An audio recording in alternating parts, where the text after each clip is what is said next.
就翻嚟講呢個懺悔啦。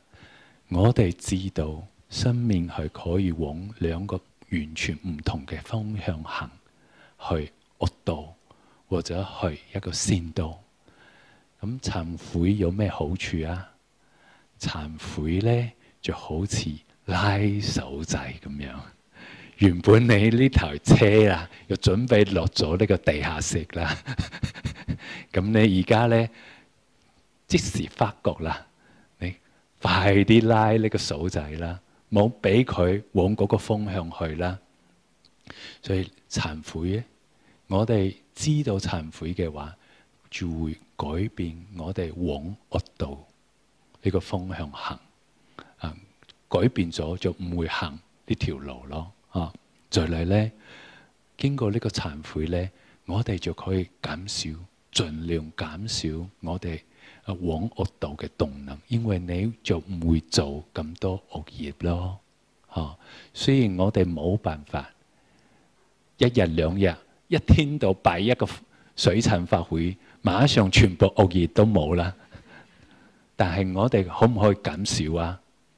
你越減少惡嘅行為，你行去惡道嘅速度就會變慢啦。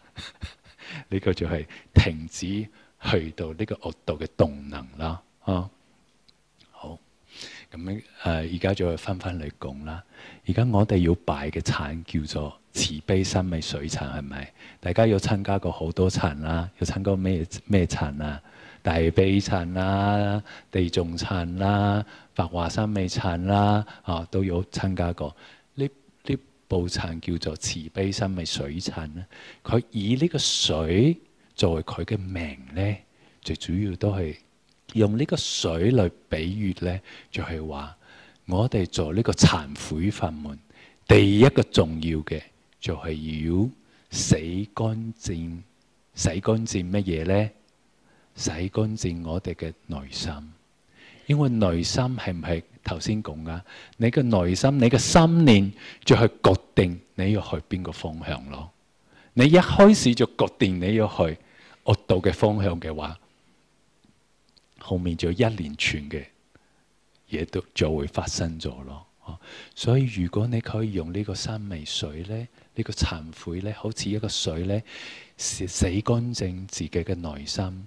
可以生起一個清淨嘅心，多啲清淨嘅念頭，多啲幫助人嘅念頭嘅話，咁你嘅方向就已經唔同啦。所以呢個好重要。而呢個三昧水懺就會同我哋講，一定要改變自己一啲唔好嘅觀念。